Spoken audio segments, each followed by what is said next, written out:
Voilà, bonjour à tous.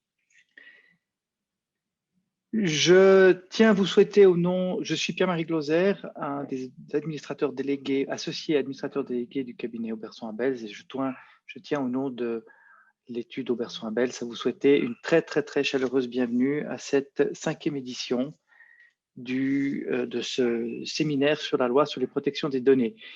C'est un peu notre rendez-vous traditionnel chaque année. Enfin plus même de printemps, j'ai envie de dire. Et puis, mais peut-être avant de continuer, j'ai perdu l'écran d'accueil, c'est parfait. Je vois que maintenant,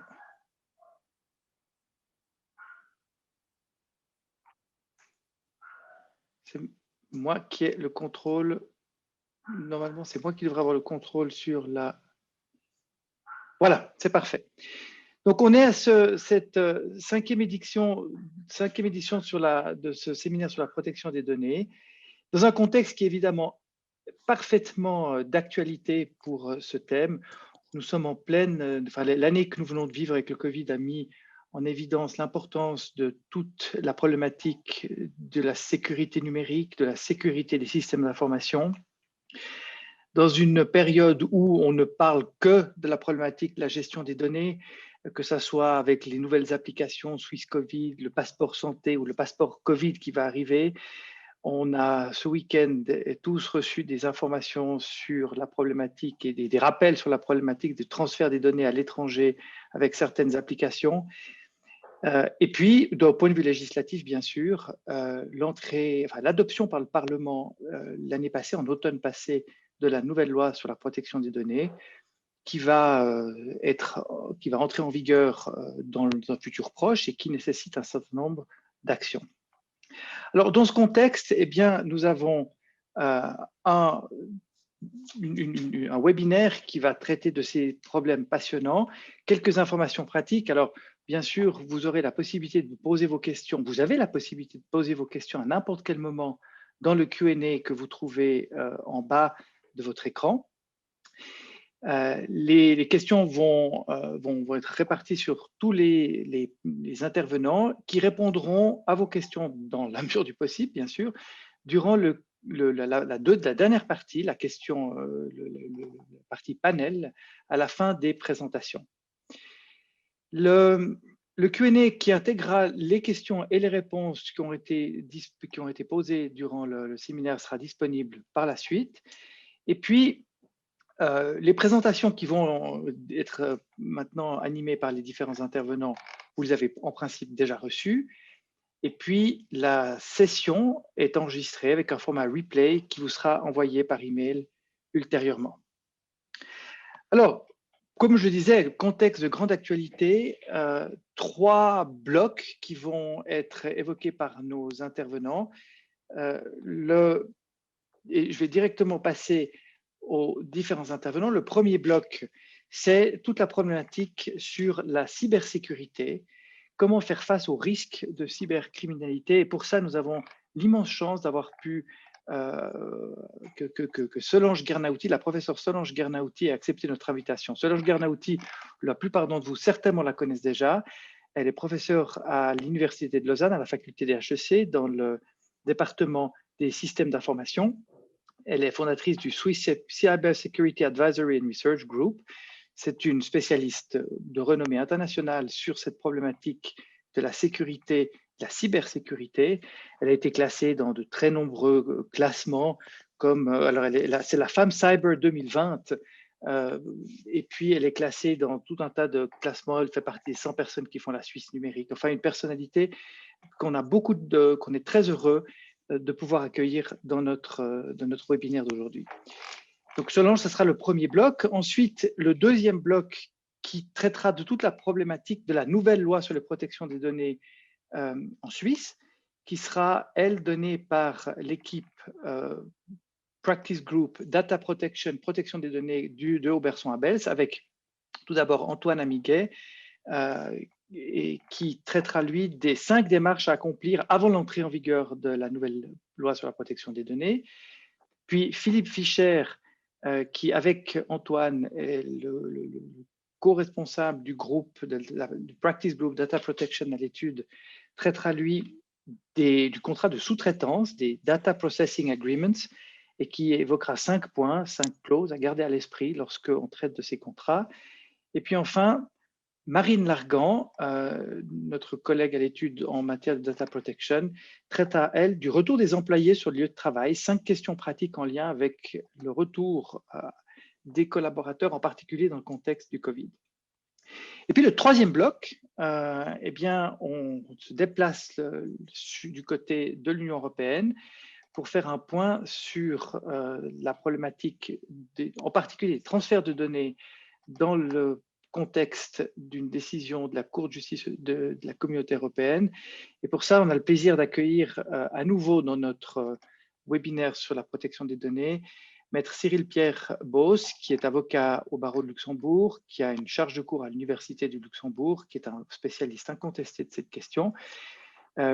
Cyril, qui d'ailleurs prend goût à la Suisse, puisque non seulement il participe à nos webinaires, mais il est aussi maintenant, il a aussi une charge de cours à l'Université de Genève dans un CAS dans le domaine de la finance digitale. Voilà, un magnifique programme et qui commence par l'intervention de Solange. Solange, c'est un plaisir de t'accueillir parmi nous et de te passer la parole. Oui, bonjour, merci pour cette aimable invitation à partager un certain regard sur ce qu'est la cybersécurité aujourd'hui et comment nous, individus et nous, entreprises privées ou publiques, devons faire face à ces risques générés par l'usage extensif du numérique. Alors, j'ai prévu de parler d'introduire ce contexte dans lequel nous vivons pour aborder quelques aspects des cyberattaques, pour présenter l'intérêt de mettre en place une démarche pragmatique de cybersécurité qui tient compte de la problématique de la protection des données. Alors, dans un premier temps, cette hyperconnectivité introduit plusieurs risques, celui de dépendance aux infrastructures numériques, c'est-à-dire aux systèmes d'information, dans la mesure où toutes nos activités maintenant sont médiées par des infrastructures numériques, avec des conséquences dans le monde cyber, mais aussi dans le monde réel. On a vu ce problème de dépendance qui obligeait d'avoir ces infrastructures disponibles. Et dans les infrastructures, on parle bien des systèmes d'information, des réseaux, des logiciels, des services et surtout des données. Donc là, on met en avant le premier besoin de sécurité, le premier critère de sécurité, qui est la disponibilité de ces infrastructures. Quand on met en réseau des systèmes d'information, on met également en réseau leur vulnérabilité. Donc le problème des vulnérabilités, c'est que ces systèmes sont suffisamment complexes, suffisamment mal conçus pour être vulnérables by design. Ça veut dire aussi que tout dans cette démarche de sécurité informatique, ce besoin de protection, de robustesse des systèmes n'a pas été pris en compte. Pourquoi? Parce que c'est aussi une logique de démarche économique de produire, d'être présent sur le marché, de produire des logiciels, des systèmes informatiques qui sont souvent quand même bourrés, je dirais, de bugs, c'est-à-dire de défauts de sécurité. Et ces défauts de sécurité sont exploités pour mettre à mal les systèmes. Donc comprendre que de toute façon, nous utilisons des infrastructures vulnérables et que les besoins de sécurité n'ont pas été bien pris en compte. Alors il y a ce niveau de vulnérabilité native qui existent, sur lesquelles il faut se dire, bah, si c'est vulnérable, il faut les rendre moins vulnérables, mais aussi le problème de la dépendance à des fournisseurs, y compris à des fournisseurs de sécurité, de solutions de sécurité, de mesures de sécurité. Et on a pu voir au cours du temps aussi, apprécier en tous les cas l'existence de portes dérobées, c'est-à-dire que par conception des systèmes matériels et logiciels, on a des points d'entrée dans les infrastructures numériques qui sont maîtrisées par les pas par les propriétaires justement, mais par les concepteurs et qui peuvent être aussi exploités notamment par des agences de renseignement. Donc là, on introduit différents niveaux de vulnérabilité, la vulnérabilité physique des composants et on l'a vu et on le sait en tous les cas depuis 2017, l'ensemble des processeurs que nous utilisons dans les machines sont vulnérables, dont on sait exploiter ces vulnérabilités. L'ensemble des logiciels le sont également. Donc, il ne faut pas être naïf, il faut comprendre que l'infrastructure que nous bâtissons est une infrastructure friable, non fiable et non sécurisée. D'où l'expression aussi bien sûr, de problèmes de sécurité, d'insécurité et d'une façon concomitante, l'expression des besoins de sécurité et de robustesse. Donc nous venons de parler de dépendance, de vulnérabilité by design, mais aussi il faut parler, ou introduire cette notion d'interdépendance. C'est-à-dire que toutes les infrastructures étant connectées entre elles, eh bien on a cette interdépendance des infrastructures et donc l'interdépendance des risques. Mais si nos risques sont interdépendants de mes voisins, mais ma sécurité va dépendre de la sécurité de mes voisins. D'où l'intérêt de pouvoir concevoir globalement des infrastructures beaucoup plus robustes d'une façon globale. Et mon niveau de sécurité va dépendre de la sécurité de mes voisins.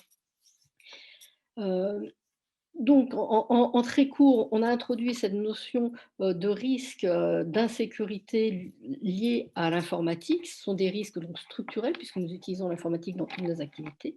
Ce sont des risques omniprésents et ce sont du fait de ces dépendances et des interdépendances des risques systémiques. Donc, on voit cette notion de risque émergent du fait de l'usage extensif des technologies de l'information. On pourrait aussi rajouter que tout ce qui est connectable à l'Internet est piratable. Donc du fait de s'ouvrir ou d'ouvrir des systèmes d'information, de connecter des systèmes dans un environnement globalisé, c'est-à-dire on peut communiquer tout le temps avec tout le monde et donc avec n'importe qui, on s'expose de plus en plus. Et ça veut dire également que pour les acteurs criminels ou malveillants, ils ont une opportunité incroyable de pouvoir utiliser cette infrastructure qui va leur ouvrir des cibles pour de la malveillance. Donc on en vient à présenter quelques caractéristiques de la cybercriminalité. La cybercriminalité, c'est tout d'abord de la criminalité classique qui va s'exécuter dans un environnement nouveau. Donc c'est des nouvelles opportunités criminelles et c'est des nouveaux moyens de réaliser de la criminalité. Donc, ce qu'on sait déjà et qui se transposable complètement dans le monde de l'Internet et du cyberespace et de l'environnement numérique, de ces territoires numériques que nous avons créés, eh bien, c'est la recherche de profit. Et dès lors que des informations peuvent être considérées comme une source de profit, que des infrastructures numériques peuvent être des sources de profit, eh bien, elles vont être attaquées. Donc, la boîte à outils des cybercriminels sont des cyberattaques, c'est-à-dire on va exploiter par des exploits justement ces vulnérabilités de l'Internet, des systèmes d'information pour s'introduire d'une façon illicite et illégale dans les systèmes, s'approprier les ressources qui nous intéressent ou les prendre en otage. Et on a vu depuis le 2017 avec les premiers rançongiciels d'envergure mondiale qui ont été WannaCrime et NotPetya, cette capacité de prendre en otage les ressources informatiques pour demander des rançons. Alors ces rançongiciels existent depuis plus d'une dizaine d'années, mais depuis 2017, on les voit se développer de plus en plus et on l'a vu dans le contexte du télétravail et de la pandémie, que toutes les infrastructures étaient vulnérables à ces rançongiciels et qu'il n'y avait pas de limite à des comportements sans limite, hein. Donc on a vu des infrastructures critiques et on l'a encore vu récemment, notamment aux États-Unis, avec des oléoducs qui ont été crypto-verrouillés, qui ont introduit des risques aussi dans le monde physique. Donc le risque, le cyber-risque, ce n'est pas un risque virtuel, c'est un risque à un prolongement dans notre environnement physique. Alors, pourquoi cette cybercriminalité est une réalité? Eh bien parce qu'il existe toute une boîte à outils qui est mise à disposition sur l'Internet, mais ce n'est pas forcément notre Internet que nous utilisons d'une façon licite et classique, mais ce qu'on appelle dans l'Internet profond, le dark web. C'est tout un marché, toute une économie, une rationalité économique qui va utiliser bien sûr tous les outils que nous connaissons de l'Internet pour la mise à disposition d'une boîte à outils de vulnérabilité, de données personnelles, de logiciels qui sont prêts à paramétrer. Donc on peut louer les compétences de cybermalveillants et c'est tout à fait facile. Donc on a construit d'une façon concomitante à notre Internet un Internet qui était porteur d'une façon endogène de toute la malveillance possible et de passage à l'acte qui était favorisé du fait de la structure d'Internet, des multiples intermédiaires techniques, organisationnels et même des pays, des territoires. Et cette économie de la cybercriminalité est très florissante. Elle aurait à peu près, serait estimée pour un coût de 1% des PIB des pays. C'est ce que rapporterait la cybercriminalité. Et on se rend compte que les cybercriminels prennent un risque minimal en effectuant ces activités pour un profit maximal. Alors, on voit ces attaques, des cyberattaques qui peuvent être opportunistes, c'est-à-dire on va s'attaquer sur le système le plus faible, le moins verrouillé, mais ça peut être aussi des attaques tout à fait ciblées et très sophistiquées et des attaques persistantes. D'une façon générale, on se rend compte, on estime à peu près 200 jours le fait de pouvoir se rendre compte qu'on a été sous attaque ou que le système a été attaqué. C'est-à-dire les dégâts d'exfiltration de données peuvent se produire durant des mois, voire des années, avant d'être dénoncé ou d'être identifié. Donc on voit cette menace qui n'est plus une menace, qui peut être une réalité par rapport à cette fuite de données qui est quand même un problème majeur. Puisqu'on parle de fuite de données, on est régulièrement informé par la presse des vols massifs de données qui se trouvent du côté des fournisseurs de services. Et là aussi, il ne faut pas négliger le rôle de toutes ces GAFAM, qu'elles soient d'origine chinoise ou américaine, mais ces acteurs incontournables de l'Internet se sont tous fait pirater.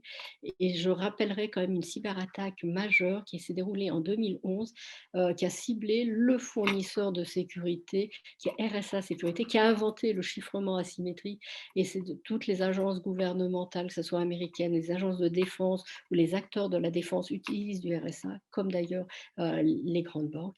Eh bien, RSA Sécurité a réussi à se faire pirater en 2011. Tout ça pour vous dire que si des entreprises qui font l'Internet, qui font la sécurité se font pirater, ça veut dire que nous, individus, nous, organisations, dont ce n'est pas le métier de faire de la sécurité informatique, sont vraiment très, très fragiles. J'en veux pour preuve également une déclaration en 2012 du Web Economic Forum qui a mis en évidence ce terme de cyber-résilience. La résilience, c'est un terme que nous connaissons qui représente cette capacité à survivre à un traumatisme. Et là, du fait qu'on introduise en 2012 ce terme de cyber-résilience, c'est acté qu'on ne sommes pas capables de protéger les infrastructures, de prévenir les cyberattaques. D'où aussi un changement de paradigme dans la façon d'appréhender la cybersécurité, c'est de se focaliser sur la gestion de crise et sur la défense. Et là aussi, on pourrait déployer tout un discours et montrer l'évolution de la façon d'appréhender ces risques. Mais c'est pour dire que depuis plusieurs années déjà, on a bien identifié ce risque de cybersécurité. Et j'en veux également pour preuve, en 2003, lors de la première phase du sommet mondial de la société de l'information à Genève, il a été introduit une ligue d'action qui intitulé sa cybersécurité et confiance dans les infrastructures numériques. Donc ça fait plus de 10 ans maintenant qu'on a identifié ce risque structurel de cybersécurité. Et là, on se rend compte que plus on a de systèmes, plus on a d'usages, et bien plus les risques sont importants et la réalité est préjudiciable à nos activités, que ce soit au niveau de la société, des entreprises ou des individus. Donc la cybercriminalité est une réalité et on a pu voir cette montée en puissance des risques cyber qui peuvent avoir une origine aussi, il y a une catastrophe naturelle, un incendie non volontaire sur un fournisseur de cloud par exemple, ça a des mêmes conséquences qu'un piratage massif. C'est souvent des problèmes d'erreur, de conception, d'utilisation, de gestion, de mise en œuvre. Ça on oublie souvent de l'identifier ou d'en parler et ça peut être aussi des risques d'origine criminelle. Et quand on parle de risque d'origine criminelle, il faut aussi introduire le risque d'origine terroriste. Et là, on voit aussi cette convergence des risques avec une origine criminelle pour la profitabilité, une origine terroriste pour marquer les esprits, pour influencer, pour déstabiliser. Et on a vu récemment également cette convergence du fait de ces mêmes boîtes à outils, de ces mêmes cyberattaques qui vont utiliser, que ce soit des fins criminelles ou terroristes. On a vu aussi des présences très fortes de revendications terroristes qui peuvent aussi être dans le monde de l'activisme, aussi tout un discours. Mais ce que j'essaye de dire, c'est quand on a une entreprise, une infrastructure numérique, des données qui sont identifiées comme une source de profit pour certains, eh bien d'autres acteurs vont essayer de se les approprier d'une façon illégale. Quand on a une entreprise, une infrastructure, des données qui représentent un symbole à détruire, ça sera des attaques motivées peut-être par du terrorisme. Mais quelle que soit l'origine de la cyberattaque, les dégâts seront consécutifs et importants. Il ne faut pas négliger ce symbole à détruire. Et de même, il ne faut pas négliger que l'origine de l'attaque peut être à l'extérieur de l'entreprise, mais aussi il faut avoir en tête qu'il peut y avoir des complicités en interne ou une origine interne. Donc on vient de présenter un paysage assez complexe quand on veut faire de la défense défense et de la sécurité et de la protection. Et il faut pouvoir répondre à tous ces enjeux présentés très, très rapidement par une approche pragmatique qui soit efficace. Donc pour cela, il faut comprendre les exigences. C'est des exigences tout à fait simples. Il faut y apporter des réponses claires et cohérentes. Et j'aborderai effectivement ces éléments de réponse dans mon prochain slide. En revanche, je voudrais m'attarder quelques secondes sur cet encadré que je vous ai mis en identifiant que la Suisse était le 39e pays le plus attaqué aujourd'hui. C'était également le cas hier. Alors, il faut faire attention sur ces rankings, sur cet dimensionnement. Pourquoi? Parce que ça vient d'un fournisseur de sécurité qui est Kaspersky, qui est un fournisseur d'origine russe, qui ne peut identifier ou comptabiliser les cyberattaques que des systèmes pour lesquels il a vendu des produits. Donc c'est une vue biaisée. Moi, j'aime bien utiliser cette vue russe. Vous pourriez faire la même chose avec une vue d'un fournisseur de sécurité américain et comparer. Effectivement, pour Kaspersky, le pays le plus attaqué est la Russie, mais ça c'est sans surprise parce que c'est son parc de clients est le plus important. Mais ce qui me semble aussi quand même important, c'est de regarder que la Suisse est quand même pas forcément dans les 10 pays les plus attaqués, mais quand même en tout début de la liste. Donc c'est aussi une réalité des attaques. La France est le 8e pays le plus attaqué. Là, il y a quelques minutes, je me suis connectée. L'Italie, c'est le 10e. L'Allemagne, le 3e pays. J'ai regardé pour le Luxembourg, c'est le 119e pays, mais ça ne veut pas dire que le pays n'est pas sous attaque non plus. La Chine est le 4e pays, les USA le 5e, etc. Donc ça nous donne un baromètre, un indicateur de la réalité quand même de ces attaques. Et c'est un compteur qui est mis à jour tous les jours à minuit. Et ce que vous voyez comme les couleurs avec les petits sigles et le nombre qui est associé, c'est en fonction du type d'attaque qui existe. Alors nous allons en venir maintenant rapidement à cette approche de la cybersécurité. Comment faire de la sécurité? En fait, la sécurité, c'est une partie technique, mais toute petite, et les solutions de sécurité, les techniques de sécurité ne seront aussi valables que celles que la validité ou l'importance que nous allons mettre dans le management de la sécurité. Et un des grands défauts de la sécurité, un des grands problèmes et le retard pris en matière de sécurité informatique, c'est qu'on a mis du temps à comprendre que c'était un problème managérial, un problème organisationnel, un problème de compétences et de ressources. Et pour ça, on a besoin de comprendre, pour pouvoir assigner des ressources, assigner des rôles à des personnes, avoir une stratégie et comment avoir une vision stratégique des besoins de sécurité pour les servir, mais c'est en comprenant les risques auxquels l'entreprise est confrontée. Donc il faut absolument avoir cette démarche de gestion des risques, de comprendre les risques. Pourquoi essayer de comprendre les risques? Pour piloter, gérer, mettre en œuvre de la sécurité. Et pourquoi faire? Pour produire de la valeur. Et dès lors qu'on considère la sécurité comme un levier pour que notre entreprise soit pérenne, soit performante et soit meilleure que ses concurrents, puisque les cybercriminels sont très opportunistes et vont s'attaquer aux acteurs les plus faibles, on a tout intérêt à être meilleur dans sa sécurité que ses concurrents. Donc pour avoir cette vision stratégique, il faut impliquer le management. Et là, il y a vraiment tout un savoir-faire pour mettre en place ces politiques de sécurité, ces ressources, etc., etc. En fait, l'idée, c'est de pouvoir piloter son entreprise et pour ça, on sait qu'on a besoin de ce levier de la sécurité. Donc, nous venons d'aborder aussi la sécurité sous son angle technique. Il faudra bien la faire vivre, cette stratégie, la rendre opérationnelle avec des mesures concrètes de sécurité. Ces mesures vont servir à quoi? À faire de la prévention, à faire de la protection, à faire de la détection des incidents et de la réaction des incidents.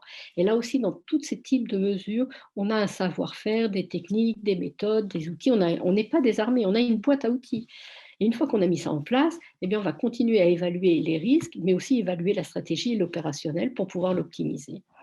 Et en revanche, quand on va traduire toute cette vision, cette démarche, ce savoir-faire de la cybersécurité dans notre environnement opérationnel de système d'information, eh bien, on va assurer 3 choses qui sont fondamentales, qui sont la disponibilité des ressources, l'intégrité des ressources et la confidentialité des ressources. Et c'est dans cet aspect intégrité, disponibilité et confidentialité des ressources qu'on se retrouve dans une démarche de protection des infrastructures, de protection des données. Et là, quand on comprend le juridique, on peut comprendre que les différentes exigences juridiques vont être un levier pour produire de la sécurité. Mais je dirais, il faut juste faire attention, ce n'est pas parce que nous sommes en conformité juridique que nous sommes en état de sécurité. En revanche, le juridique, quand il est bien compris, bien installé, qu'il y a bien cette convergence aussi interdisciplinaire des visions stratégiques, politiques, managériales, organisationnelles, techniques et juridiques. Et là, on peut avoir un certain confort dans ces infrastructures numériques que nous utilisons, puisqu'on a mis sous contrôle les risques avec ces piliers du juridique, de l'organisationnel, de la technique et de l'humain. Pourquoi faire? Pour produire une sécurité raisonnable afin de continuer à pouvoir exercer le métier de l'entreprise. Donc, c'était sur ces quelques mots que j'aurais souhaité finir mon intervention pour ouvrir sur la nécessité de gérer les risques, puisque les risques sont omniprésents, structurels et permanents et incontournables. Voilà, je vous remercie de votre attention et je suis bien sûr disponible pour toutes les questions que vous pourriez vous poser. Merci beaucoup, Solange, pour cette présentation des risques très préoccupante. Mais enfin, je crois que c'est important d'être conscient de l'ampleur de ce phénomène. On va maintenant passer à la deuxième partie, c'est la partie qui traite de la nouvelle loi sur les protections des données en Suisse, avec Antoine Amiguet, qui va immédiatement passer au sujet des 5 éléments à garder à l'esprit avant l'entrée en vigueur de la loi sur les protections des données. Antoine, la parole est à toi. Merci Pierre-Marie, bonjour à toutes et à tous. Nous sommes vraiment ravis de vous accueillir à notre 5e séminaire sur la protection des données. Donc, comme l'a dit Pierre-Marie, Marine, Philippe et moi-même allons vous donner quelques éclairages sur la nouvelle LPD. Philippe vous présentera 5 points à garder à l'esprit lors de la rédaction de contrats de sous-traitance. Marine traitera de 5 questions pratiques en lien avec le retour des employés sur le lieu de travail. Et moi-même, en guise d'introduction, je vais vous dire quelques mots sur l'entrée en vigueur des nouvelles dispositions et je vous présenterai également les 5 démarches prioritaires à accomplir avant la date d'entrée en vigueur de la nouvelle loi. Alors, peut-être un bref rappel de la timeline donc de l'adoption de la nouvelle LPD. Donc, comme vous le savez certainement, elle a été adoptée l'année passée, le 25 septembre 2020. Depuis lors, et même auparavant, les ordonnances sont en cours de préparation. Donc, il y aura une nouvelle ordonnance sur la loi sur la protection des données. Pour le moment, cette ordonnance n'est pas publique. Elle sera soumise à consultation dans quelques semaines, au printemps, voire à l'été 2021. Il faudra ensuite attendre une année, donc jusqu'au printemps 2022, pour que le Conseil fédéral approuve la nouvelle ordonnance et fixe la date d'entrée en vigueur de la nouvelle législation. On s'attend à ce que la nouvelle LPD et la nouvelle OLPD entrent en vigueur d'ici la fin 2022, voire le début 2023. Quelques mots avant de parler des 5 démarches à accomplir sur le droit transitoire. En principe, la nouvelle loi s'appliquera à tous les traitements de données dès son entrée en vigueur. Donc, c'est très important de comprendre qu'il n'y aura pas de délai transitoire. En d'autres termes, la loi, toutes ces dispositions vont s'appliquer dès fin 2022 ou début 2023, selon la date que fixera le Conseil fédéral. La loi contient une exception, c'est l'article 69 de la nouvelle loi, qui s'applique aux traitements qui ont débuté avant l'entrée en vigueur de la nouvelle loi. Et pour autant que les finalités du traitement restent inchangées et que de nouvelles données ne soient pas collectées, 3 dispositions de la nouvelle loi ne s'appliqueront pas à ce type de traitement. Ce sont les 3 dispositions que vous voyez à l'écran. Et qui concerne donc le principe de la protection des données dès la conception et par défaut, et qui concerne également les analyses d'impact. Mais sous réserve de ces 3, dispositions relativement anecdotiques, on va dire, il n'y a pas non plus de délai transitoire donc pour les traitements de données qui ont commencé avant l'entrée en vigueur de la loi. Donc, ce qu'il faut retenir, c'est qu'en principe, la loi s'appliquera en plein dès son entrée en vigueur. D'où l'importance, n'est-ce pas, de bien se préparer à l'avance pour être prêt le moment venu. Et nous conseillons à l'étude, à tous nos clients évidemment, de s'y mettre sans trop tarder pour être prêt d'ici la fin 2022.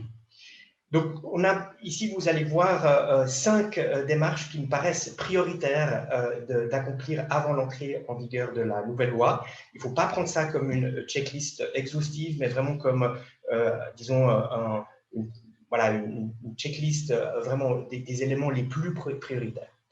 Le premier, pour nous, il s'agit de définir une gouvernance en matière de protection des données. Donc, selon la nouvelle loi, les entreprises sont libres de nommer ou non un délégué à la protection des données. La loi suisse, contrairement au droit européen, parle de conseiller à la protection des données. Nous, on parle plus régulièrement de délégué à la protection des données, mais ces termes recouvrent les mêmes réalités. La nouvelle loi suisse prévoit certains allègements pour les responsables de traitement qui ont nommé un délégué à la protection des données en lien avec d'éventuelles analyses d'impact. Pour pouvoir bénéficier de ces allègements, le conseiller à la protection des données doit notamment exercer sa fonction de manière indépendante par rapport au responsable du traitement et sans recevoir d'instruction du responsable de traitement. Donc, en d'autres termes, il doit y avoir une ligne directe, un reporting direct du conseiller à la protection des données à la direction. Deuxième condition, donc pour pouvoir bénéficier de ces allègements, le conseiller à la protection des données ne doit pas exercer de tâches incompatibles avec des tâches de conseiller à la protection des données. Par exemple, il ne peut pas être membre de la direction, ne peut pas non plus exercer des fonctions dans le domaine de la gestion des systèmes informatiques. La deuxième démarche qui conviendrait d'accomplir avant l'entrée en vigueur de la loi, c'est établir un registre des activités de traitement. Ça, c'est un élément vraiment important et cette exigence s'applique aussi bien aux responsables de traitement qu'aux sous-traitants pour leurs activités de sous-traitance. À vrai dire, cette exigence s'applique aussi aux représentants suisses des responsables de traitement étrangers. Une exception sera prévue dans l'ordonnance, c'est une exception importante et qui s'appliquera aux entreprises qui emploient moins de 250 collaborateurs et dont le traitement des données présente un risque limité d'atteinte à la personnalité des personnes concernées. Donc, il y aura une exemption, disons, pour les PME, et seulement dans la mesure où le traitement de leurs données présente un risque limité. Troisième démarche importante à accomplir avant l'entrée en vigueur, il s'agit de rédiger des notices d'information sur la protection des données, donc ce qu'on appelle privacy notices en anglais, ou les mettre à jour si elles existent déjà. Donc cette obligation découle du devoir d'informer. Vous avez remarqué que je parle de notices au pluriel parce qu'en général, les responsables de traitement préparent 2 notices, l'une pour leurs clients et l'autre pour leurs employés. Comme les règles sont parfois différentes, il est recommandé de prévoir 2 notices, 2 privacy notices. Pour que cette obligation d'informer les personnes concernées et donc de rédiger ces notices d'information soit valablement respectée, les notices doivent comprendre un certain nombre d'informations et être soigneusement rédigées. Plusieurs décisions ont été prises par les autorités européennes ces dernières années qui ont souligné la faiblesse de certaines de ces notices. Et dans la mesure où les autorités suisses vont tenir compte de cette casuistique européenne, il est recommandé de revoir les privacy notices à la lumière de ces décisions européennes. Dans tous les cas, ces privacy notices doivent être communiquées aux personnes concernées et généralement publiées sur le site internet du responsable de traitement. Quatrième démarche, mettre en place un processus pour centraliser et gérer les réponses aux demandes d'accès. Alors, dans ce contexte, nous conseillons de tenir un journal des demandes, donc où vous introduisez à quelle date, quelle personne a fait des demandes et en fait, vous suivez tout le processus pour être sûr de bien suivre la requête jusqu'à ce que cette requête puisse être qu'on puisse y répondre et clôturer le cas. En règle générale, les renseignements devront être fournis dans un délai de 30 jours. Donc, c'est un délai qui est très court. Et donc, il est conseillé de préparer à l'avance des modèles de documents pour répondre aux demandes d'accès. Lorsque la portée de la demande d'accès est très large, n'est pas clairement définie par la personne concernée, le responsable du traitement devrait demander à la personne concernée de clarifier sa demande. Dans certains cas, ça peut faire gagner un peu de temps et donc rallonger ce délai de 30 jours. Nous conseillons en général d'adopter une approche par étapes, c'est-à-dire pas nécessairement de vouloir à tout prix donner toutes les informations d'emblée, mais disons dans un premier temps de fournir des informations sur les données personnelles les plus pertinentes et le cas échéant, si la personne concernée le demande, de fournir encore d'autres informations peut-être plus secondaires dans un deuxième temps. Dans tous les cas, dans la réponse qui est donnée à la personne concernée, le responsable du traitement ne devrait jamais prétendre ni même donner l'impression que les informations fournies sont exhaustives. Si elles ne le sont pas, ça engage potentiellement sa responsabilité. Et enfin, cinquième et dernière démarche, il s'agit de rédiger des contrats de sous-traitance, donc les Data Protection Agreements, ou les mettre à jour s'ils existent déjà. Donc, sauf exception, la délégation du traitement de données personnelles à un sous-traitant doit faire l'objet d'un contrat écrit, c'est l'article 9, alinéa 1 de la nouvelle loi. La mise en œuvre d'une nouvelle règle ne devrait en principe pas résulter en une renégociation complète de la relation contractuelle de base, mais simplement conduire à l'ajout de clauses en lien avec la protection des données. En pratique, ces clauses figurent généralement dans un avenant qui sera ajouté au contrat existant si ces contrats ne répondent pas déjà aux exigences légales. Et s'agissant du contenu, je ne veux pas déflorer le sujet de Philippe qui va tout de suite développer quelques éléments sur le contenu de ces contrats de sous-traitance. Philippe, je te laisse la parole. Très bien, merci beaucoup Antoine. Mesdames et messieurs, à mon tour aussi d'être ravi de vous accueillir dans le cadre de cette 5e édition de notre séminaire et je reprends tout de suite d'une certaine manière le témoin pour mes 5 tours de piste dans le nouveau paysage réglementaire qui donc va entrer en vigueur très prochainement. Vous avez vu qu'on a essayé de structurer nos interventions par lot de 5 thématiques. Et la thématique que j'aimerais aborder maintenant, c'est la question des Data Processing Agreements. J'ai juste… Ah mince. Ah non, voilà. Voilà, très bien. Donc, 5 points dans le contexte des Data Processing Agreements. Donc déjà, évidemment, mon exposé présuppose que part d'un postulat de base et qu'on a affaire effectivement à un rapport de sous-traitance. Un rapport de sous-traitance au sens du droit de la protection des données qui implique évidemment une analyse relativement fine des prestations des uns et des autres et on pourra volontiers revenir dans le cadre de la périphase de Q&A sur les différents critères de distinction entre un rapport de sous-traitance, controller to processor, versus un rapport de contrôleur indépendant, controller to controller. Mais admettons qu'on soit arrivé à la conclusion que la relation entre les parties soit effectivement un rapport de type controller to processor. Cela déclenche, sous l'angle du RGPD, la nécessité de mettre en place un Data Processing Agreement au sens de l'article 28 RGPD qui fixe d'une certaine manière un contenu réglementaire, donc les clauses qui doivent figurer dans ce genre de contrat. On n'a pas nécessairement le même niveau d'exigence réglementaire en droit suisse, ni sous la LPD actuelle, ni d'ailleurs sous la future LPD, mais dans la pratique de tous les jours, des Data Processing Agreements inspirés du RGPD ont aussi tendance à se répandre dans la pratique suisse.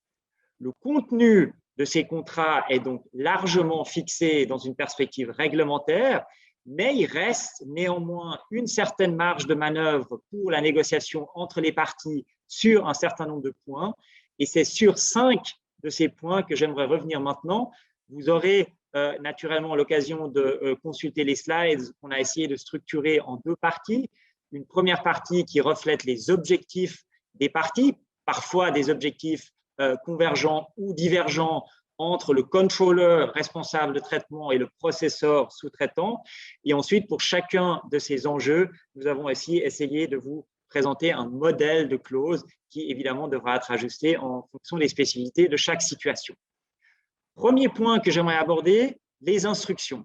Et là, évidemment, on est au cœur du rapport contrôleur to processor, vu que l'essence même du rapport de sous-traitance est que le sous-traitant processor doit agir conformément aux instructions que lui donne le contrôleur, parce que c'est le contrôleur qui définit ce qu'on appelle les purpose and means, les objectifs et les moyens du traitement de données personnelles.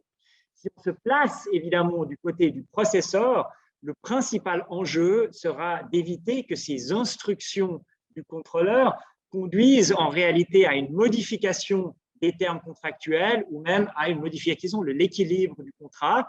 Et si le processeur est dans une position de négociation relativement forte, il arrivera peut-être à imposer une clause du type de celle qui est reflétée sur la slide, où on indique en fait que c'est le contrat en tant que tel qui constitue l'intégralité des instructions documentées du contrôleur, de manière à éviter, dans la perspective du processeur, de se retrouver confronté à d'autres instructions du contrôleur qui modifieraient par hypothèse l'équilibre du contrat ou le commercial understanding entre les parties.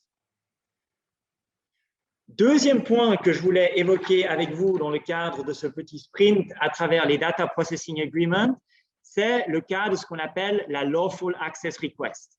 Situation qui peut arriver en cas de transfert transfrontalier avec un processeur qui est situé dans un autre État que le contrôleur, ce qui implique que les données personnelles sont aux mains du processeur et donc par nature aussi, en tout cas théoriquement sous la juridiction des autorités étrangères de l'État du processeur. Si là, on se place dans la perspective du contrôleur, il est évidemment clé de ne pas perdre un contrôle sur les données personnelles et c'est également une dimension très importante dans le cadre de la problématique Schrems 2 sur laquelle Cyril Pierre-Beauce reviendra tout à l'heure. Généralement, dans ce type de scénario, lorsqu'on est le contrôleur, on essaye de prévoir un système en 3 étapes qui est prévu dans l'exemple de clause qui figure sur la deuxième partie de la slide, avec tout d'abord une obligation à charge du processeur d'essayer de rediriger la requête de l'autorité étrangère vers le contrôleur, ce qui permet au contrôleur de prendre la situation en main et d'intervenir pour éviter éventuellement une divulgation des données personnelles, à clarifier dans ce contexte-là si la qualité pour agir dans l'état de destination revient effectivement au contrôleur ou si finalement le contrôleur doit agir à travers le processeur. Si finalement il n'est pas possible pour le processeur de rediriger la requête vers le contrôleur, il appartient au minimum au processeur d'informer le contrôleur de la requête, à nouveau dans l'esprit que le contrôleur puisse être au courant de ce qui se passe dans l'état du processeur. Et si une telle information n'est pas possible, par exemple parce que l'autorité qui fait la requête a prononcé ce qu'on appelle un gag order, donc une interdiction de communiquer, dans ce cas-là, le processeur devrait déployer tous ses efforts pour essayer d'obtenir la levée de cette interdiction de communiquer. Et si finalement ces efforts-là ne portent pas leurs fruits, on doit, à notre sens, en tout cas, essayer de contraindre le processeur à lui-même entreprendre les démarches juridiques pour contester l'injonction de divulgation. Ça, c'est évidemment une clause qui est relativement sensible dans la perspective du processeur et donne lieu souvent à un certain nombre de discussions, tant par rapport au type de démarche que le processeur doit entreprendre que par rapport à l'allocation du coût de ces démarches. Et le plus important est en tout cas d'éviter une situation où finalement le processeur se contente simplement de répondre à la moindre requête d'une autorité étrangère qui conduit à la divulgation des données sans du tout prendre en compte les intérêts du contrôleur et surtout les intérêts des data subjects. Donc voilà un système en 3 étapes qu'on peut tenter de mettre en place dans le cadre de Data Processing Agreement de type transfrontalier. Troisième point, troisième étape de mon sprint à travers les Data Processing Agreements, le cas de ce qu'on appelle la sous-traitance ultérieure ou la sous-sous-traitance, donc le cas du sous-traitant du sous-traitant. Donc la situation où le processeur lui-même mandate d'autres prestataires de services pour rendre une partie des services. Là, vous savez évidemment qu'en vertu de l'article 28, alinéa 2 RGPD et de l'article 9, alinéa 3 de la nouvelle loi il faut un consentement du contrôleur en cas de recours à des sous-traitants ultérieurs par le processeur. Dans une perspective pratique, les deux éléments qui nous semblent très importants sont reflétés sur cette slide-là. C'est d'une part qu'en cas de nomination d'un nouveau sous-traitant, le processeur doit fournir des informations au sujet de ce nouveau sous-traitant ultérieur au contrôleur. Et ces informations devraient au minimum, à notre sens, être le nom de ce sous-traitant ultérieur, le type de données personnelles auxquelles ce sous-traitant ultérieur a accès, le type de service que ce sous-traitant ultérieur pourra rendre, et enfin la localisation de ce sous-traitant ultérieur, respectivement la localisation des serveurs de ce sous-traitant ultérieur. Parce que ce n'est que si c'est ce type d'informations qui sont mis à disposition du contrôleur que le contrôleur peut utilement se prononcer sur son acceptation ou le refus de ce sous-traitant ultérieur. Et dans ce contexte-là, un autre point qui nous apparaît très important est de prévoir un délai de préavis suffisant pour permettre au contrôleur de se prononcer.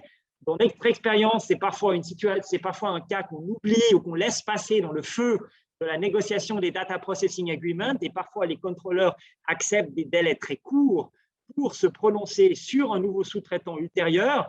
Et quand on constate la complexité des situations actuelles, notamment lorsque le sous-traitant ultérieur est un prestataire de type Cloud Service Provider, il faut un certain temps pour le contrôleur de se prononcer et donc pas sous-estimer la nécessité d'avoir un préavis raisonnable avant de se prononcer sur les sous-traitants ultérieurs. Quatrième point, mais je serai relativement bref sur ce point, mais on pourra évidemment y revenir dans le cadre de la session de Q&A, c'est la question de ce qui se passe en fin de contrat. Et là, dans une perspective purement juridique, il est évidemment important de prévoir que le processeur s'engage à effacer les données personnelles, respectivement à les retourner au data controller. Maintenant, si on ne se place dans la perspective du data controller, il est important de prévoir également des obligations de collaboration en fin de contrat, ce qu'on appelle les services de transition, et on pourra y revenir dans le cas du Q&A pour éviter ce qu'on appelle le lock-in effect, donc l'incapacité concrète, pas juridique, mais concrète du contrôleur de changer de sous-traitant. Et lorsqu'on est dans la perspective du processeur, gardez à l'esprit qu'en tant que processeur, on peut aussi être soumis à des obligations en matière d'archivage. Et donc, si on prend un commitment de rendre ou d'effacer les données personnelles, faire attention que ce genre de commitment n'entre pas en conflit avec ses obligations propres en matière d'archivage et, le cas échéant, prévoir une clause de sauvegarde telle que celle qui est prévue sur la deuxième partie de cette slide.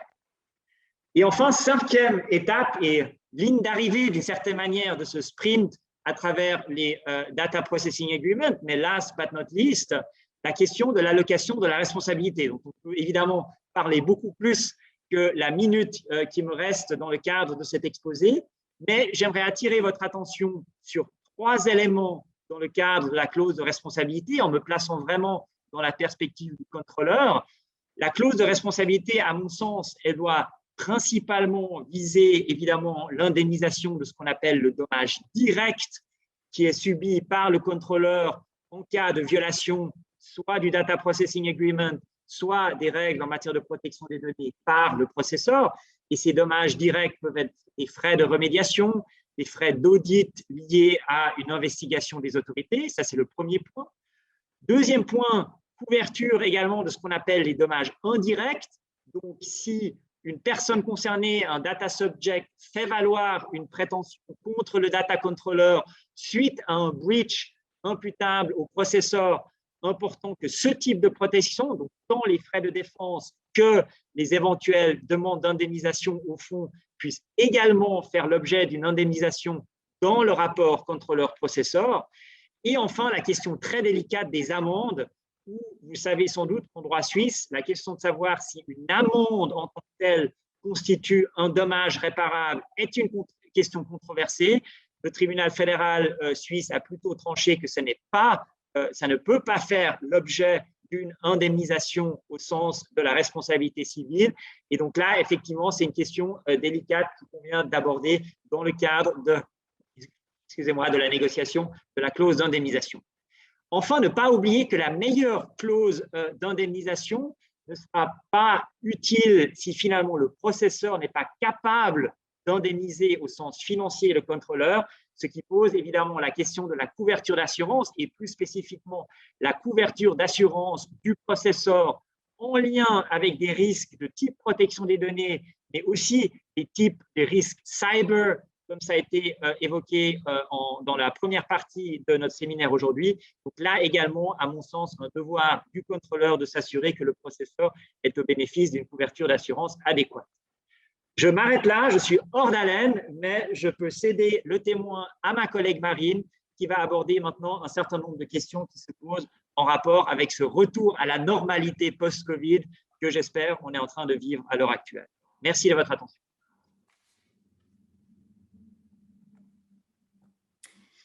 Merci Philippe. Bonjour à tous. Alors, je m'excuse, je ne sais pas si vous me voyez, j'ai le témoin de la caméra qui a disparu. Bien, je vais entamer la présentation. Ah voilà, pardon. Parfait, ça y est. Voilà, alors avant de commencer, de passer en revue pendant les 5 prochaines minutes les 5 questions pratiques sur le retour de l'employé sur son lieu de travail après cette période de travail depuis le domicile obligatoire, je voulais relever en premier lieu que la protection des données relatives à la santé dans le cadre des rapports de travail et dans le contexte pandémique est un sujet d'actualité sur lequel nous avons pour le moment assez peu de recul. Il faudra donc attendre les interprétations et les analyses qui en seront faites par le préposé dans un premier temps, puis évidemment ensuite par les tribunaux. Et dans l'intervalle, il convient de traiter ces questions avec une prudence particulière et de tenir compte de chaque situation d'espèce. Alors, la première question que nous allons aborder est la suivante. Est-ce que l'employeur peut tenir un registre des personnes vaccinées? En d'autres termes, est-ce que l'employeur peut demander aux employés s'ils ont été vaccinés? Alors, la réponse est non. Le principe est que l'employeur ne peut pas demander si ses employés ont été vaccinés car il s'agit d'une information ressortant de la sphère privée. Par exception, il nous apparaît que l'employeur peut demander aux personnes vulnérables et qui refusent de venir dans les locaux de l'entreprise si elles ont été vaccinées. Pourquoi?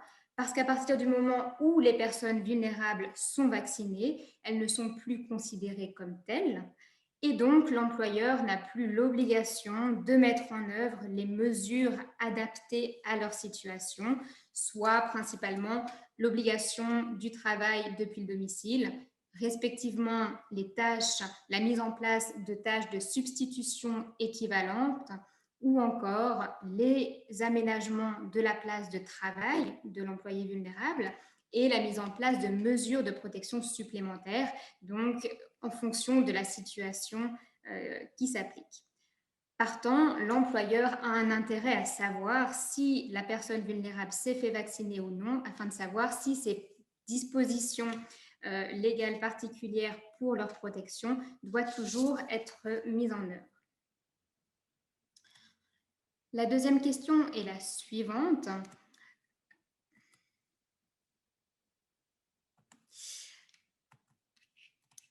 Voilà, alors par contre, je n'arrive pas à passer la slide suivante, je m'excuse. Merci beaucoup. Merci. Alors, la deuxième question est: dans quel cas l'employeur peut-il exiger que l'employé soit vacciné?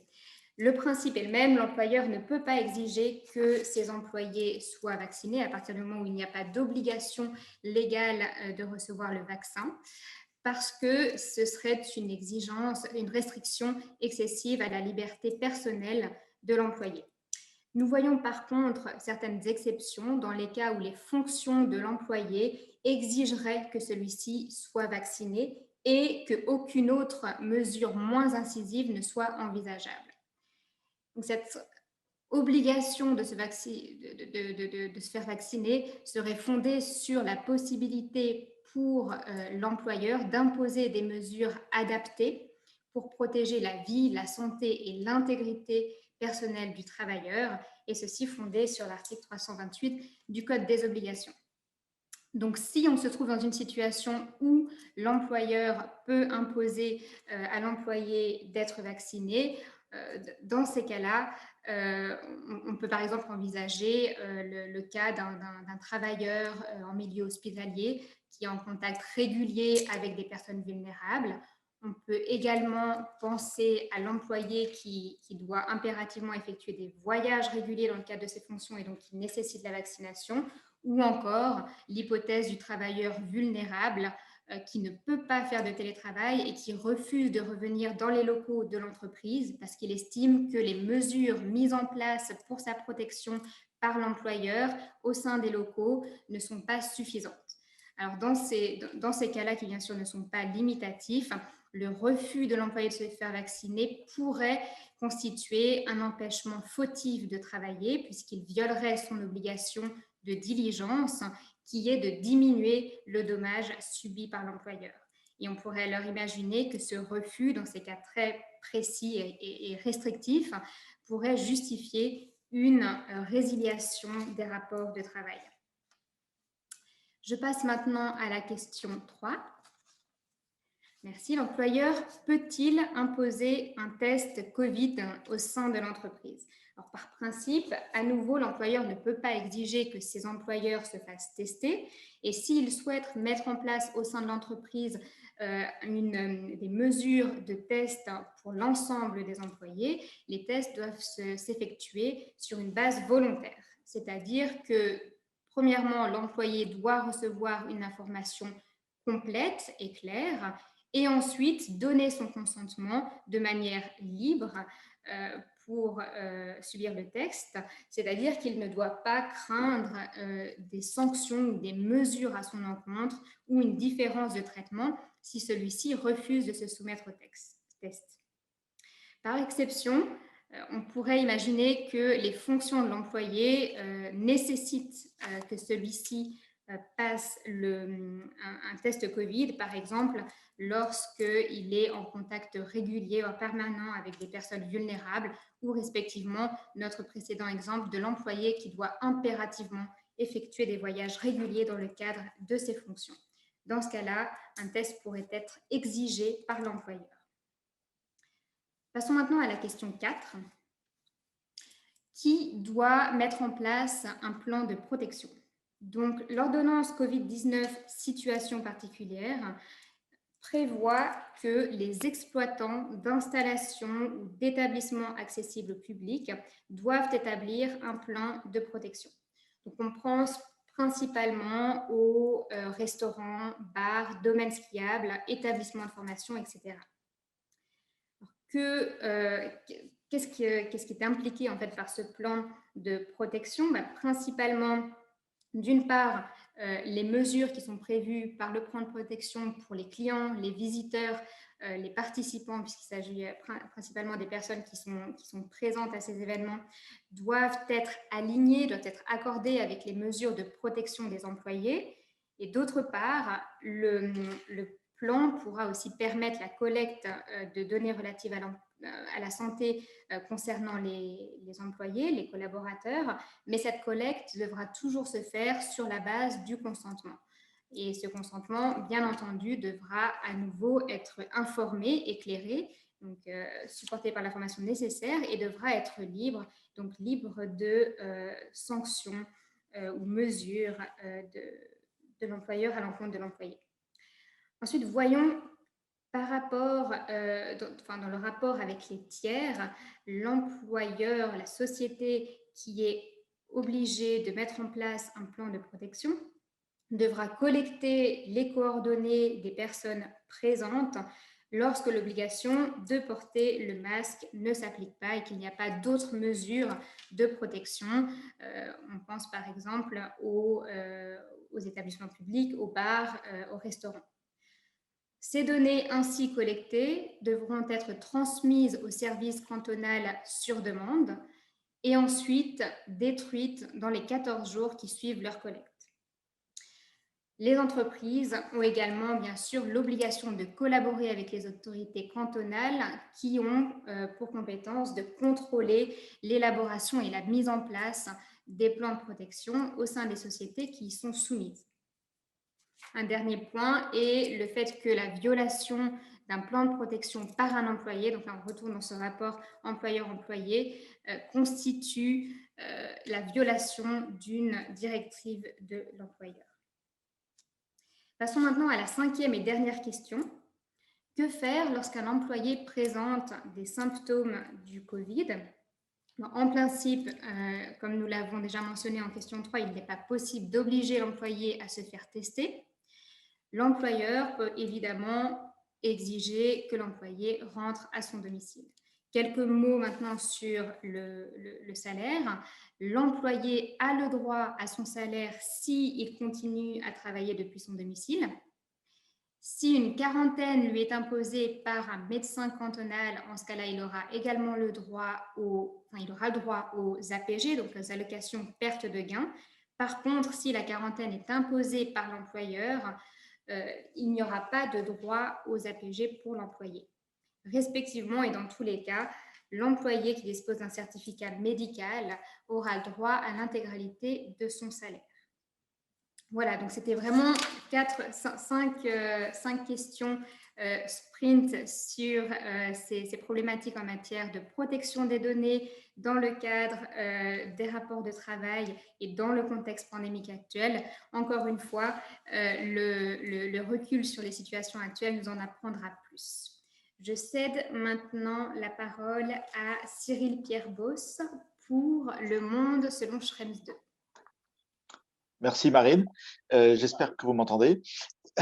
Donc, merci encore pour cette invitation et l'opportunité de vous présenter un petit peu la situation telle qu'elle est dans l'Union européenne après l'arrêt de la Cour de justice de l'Union européenne rendu en juillet 2020 dans une affaire Schrems. C'était la deuxième affaire, donc d'où le nom de Schrems 2.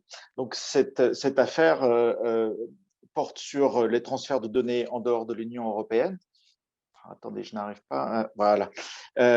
Donc, peut-être un petit point rapide sur ce que dit le règlement général sur la protection des données communautaires sur les transferts de données. Donc, d'abord, le RGPD organise le principe de libre circulation des données personnelles au sein de l'Union européenne et de l'espace économique européen, donc la Norvège, le Liechtenstein, l'Islande et l'ensemble des pays membres de l'Union européenne. Ensuite, permet une circulation libre des données avec les pays tiers à l'Union européenne qui disposent d'un niveau de protection adéquat selon la Commission européenne, donc qui a pris déjà un certain nombre de décisions. Et une des premières, je crois la première d'ailleurs, concernait la Suisse, qui va devoir évidemment être réévaluée au regard de l'adéquation au RGPD de la nouvelle loi sur la protection des données. On part du principe que ça ne posera pas de problème, mais cette réévaluation va évidemment donner lieu à une décision prochaine. Et un certain nombre d'autres pays, des grands pays comme l'Argentine, le Canada, des pays aussi un peu plus petits, comme Andorre, les îles Féroé, l'île de Man, Israël, la Nouvelle-Zélande, assez récemment le Japon, qui est quand même important à signaler, et sur les starting blocks, la Corée du Sud. La question aujourd'hui est celle du Royaume-Uni. Alors, le Royaume-Uni fait encore partie de l'Union européenne de la protection des données jusqu'au mois de juillet. Et à partir de là, il faudra une décision d'adéquation. Cette décision est dans le pipeline, comme on dit, donc normalement elle devrait sortir, mais vu les conditions du Brexit et les relations entre les Britanniques et les Européens, et il n'est pas du tout certain que cette décision soit encore actée. En tout cas, j'attendrai par prudence que tout soit publié pour le penser, même si en théorie, il n'y a pas beaucoup de suspense. Ensuite, pour le reste du monde, il y a des restrictions au transfert de données personnelles et en particulier pour les États-Unis. Pourquoi notamment les États-Unis? Parce qu'on a maintenant un certain nombre de décisions et de reculs sur la manière dont les données personnelles sont traitées aux USA. Alors maintenant, c'est aussi un peu une commodité de dire que rien n'est fait aux États-Unis pour protéger les données, parce que ce n'est pas vrai. Certains États comme la Californie disposent d'une législation assez performante dans le domaine, qui a d'ailleurs donné lieu à des à des sanctions d'ores et déjà beaucoup plus importantes que celles qu'on a pu voir avec le RGPD. Mais bon, globalement, les États-Unis ne disposent pas d'une disposition fédérale de protection des données qui soit adéquate ou en rapport avec le standard communautaire. Donc, pour tous ces pays-là, il y a une interdiction de transfert. Alors, c'est important déjà de noter que ces règles existent depuis 1995. Ça fait donc 26 ans qu'on a des restrictions au transfert hors de l'Union européenne. Donc, on y est habitué et on a l'habitude de jongler avec un certain nombre d'exceptions, comme ces exceptions légales dont je vais parler dans un instant, quelques exceptions de nature contractuelle, notamment l'utilisation de clauses contractuelles type édictées et validées par la Commission européenne, qu'on appelle des model clauses ou des SCC. Enfin bon, ce sont des contrats qu'on a bien l'habitude de manier maintenant puisqu'ils sont à peu près stabilisés depuis une vingtaine d'années. Ce qu'on appelle les règles contraignantes d'entreprise, j'en dirai un mot. On dispose également de la possibilité de faire des transferts ponctuels, donc non répétitifs pour des motifs légitimes, impérieux, et à condition de prendre un certain nombre de garanties. Mais là, il s'agit de transferts ponctuels, donc ça ne peut pas couvrir beaucoup de situations. Et enfin, on avait, en tout cas jusqu'à maintenant, un certain nombre d'exceptions ad hoc, comme le fameux Privacy Shield pour les États-Unis, dont il existe une version également pour la Suisse. Donc, face à cela, donc à cette interdiction de transfert, on a vu donc qu'il existait un certain nombre d'exceptions légales, comme celle de demander le consentement, ou lorsque le transfert est strictement requis pour exécuter un contrat, ou pour des motifs d'intérêt public, ou encore pour défendre un droit en justice, on a la possibilité de faire des transferts dont les autorités européennes de protection des données considèrent qu'ils ne peuvent pas être répétitifs. Donc, on peut faire quelques transferts limités lorsque c'est nécessaire, par exemple, pour, je ne sais pas moi, faire ce qui est nécessaire pour un voyage, par exemple, envoyer des données à une compagnie aérienne ou à un hôtel pour faire un voyage d'affaires. Ça, c'est quelque chose de limitatif et qui ne pose pas de problème. Par contre, il est difficile d'utiliser ces exceptions légales parce que les autorités européennes de protection des données ont un peu fermé la porte dans des guidances qu'elles ont données ces dernières années à un recours répétitif, habituel, je dirais, à ces exceptions légales. Donc, la porte est un petit peu fermée. Alors, on se tourne beaucoup vers les exceptions contractuelles et ces fameuses clauses contractuelles type. D'abord parce qu'elles sont très connues. Il en existe des modèles controller to controller, donc c'est C2C ou C2P, c'est-à-dire entre un responsable du traitement et un sous-traitant, un processeur. Ce sont des contrats qu'on connaît bien. Comme je disais, ils sont assez stables. Ils ont aussi un avantage, c'est que les Américains, notamment, s'en sont pas mal saisis, notamment les auditeurs américains. Ils aiment bien trouver des contrats comme ça parce qu'ils savent du coup, ou ils ont l'impression, en tout cas, que tout est fait pour être conforme aux règles européennes et ils aiment bien cela, notamment dans le cadre du Sarbanes-Oxley. Donc, ce sont des exceptions contractuelles donc on a énormément utilisé ces dernières années.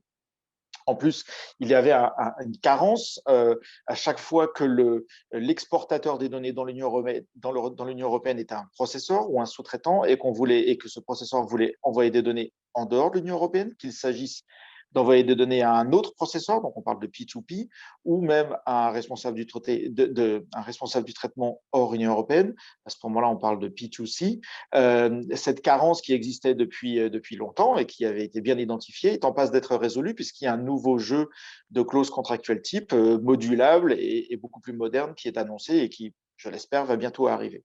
Enfin, on pouvait échapper aux restrictions sur les transferts en dehors de l'Union européenne en utilisant des règles contraignantes d'entreprise ou BCRs qui sont en fait un mécanisme qui permet de mettre en place au niveau d'un groupe, par exemple, des règles qui permettent donc de transférer les données au sein des différents membres de ce groupe parce qu'on a recréé au niveau du groupe un socle de protection de la vie privée qui est équivalent au RGPD. Donc, il faut faire valider dans les pays de l'Union européenne où le groupe dispose d'établissements qui vont procéder à ces transferts.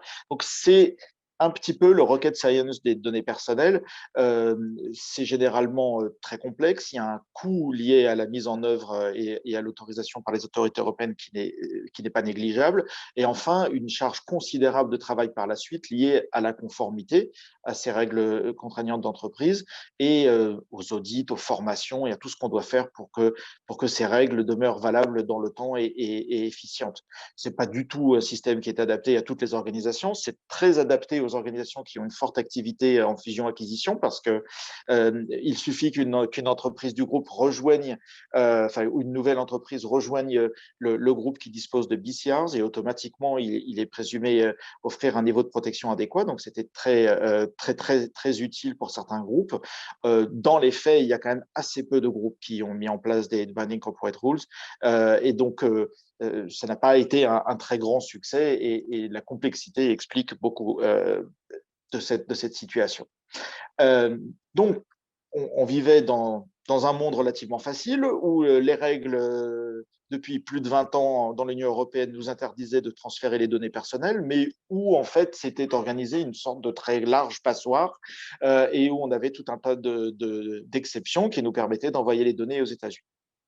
En 2015, un activiste du nom de Maximilian Schrems a réussi, donc qui était un activiste de la protection des données, a réussi à obtenir la condamnation de l'autorité irlandaise de protection des données à la suite de décisions qui étaient favorables à Facebook, puisque Facebook est implanté en Irlande pour l'Union européenne et transférait évidemment massivement les données de tous les utilisateurs vers les États-Unis.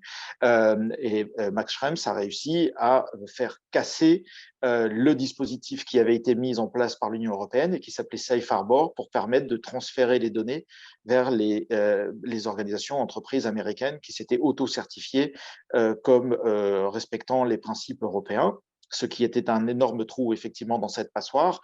Les autorités, les juges de la Cour de justice de l'Union européenne ont déterminé à cette époque-là donc que les pouvoirs que se réservaient les autorités européennes, notamment dans le cadre du Patriot Act, mais de toute une série de législations, plus ou moins d'exceptions qui ont été passées depuis en matière de sécurité nationale, sont beaucoup trop intrusives de la vie privée pour être conformes aux standards européens. Il y avait virtuellement en fait aucune garantie pour les citoyens européens et on le sent bien d'ailleurs, même sans incident relevant de la cybercriminalité, on sait bien qu'une fois que les données sont dans le pipe,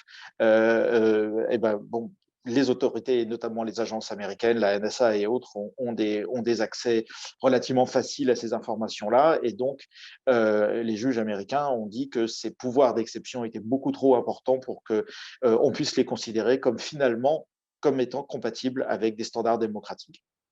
Donc, on a annulé le Safe Harbor. Ça, c'était donc la première affaire Schrems de 2015. Quelle a été la conséquence essentielle? C'est que toutes les entreprises et les organisations se sont ruées sur les clauses contractuelles types parce que c'était un autre mode de résolution alternatif et plutôt simple et qui était déjà bien en place pour assurer le transfert des données vers les États-Unis et le reste du monde. Parallèlement, il y a eu un remplacement très rapide des accords entre les États-Unis et l'Union européenne du Safe Harbor par ceux du Privacy Shield, mais qui est en fait qui était exactement comparable et donc affecté des mêmes défauts congénitaux, c'est-à-dire que quelle que soit la modalité du transfert de données vers les États-Unis, une fois qu'elles y sont, elles sont accessibles facilement aux autorités américaines. Et donc, à partir de ce moment-là, il a fallu travailler avec le Privacy Shield. On a beaucoup utilisé donc ces clauses contractuelles types.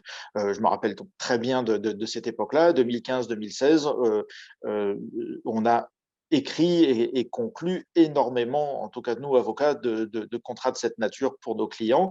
Mais en fait, c'est la seule évolution qu'il y a eu, c'est-à-dire qu'on s'est, pour faire court, précipité d'un trou de la passoire vers un autre et la vie a continué.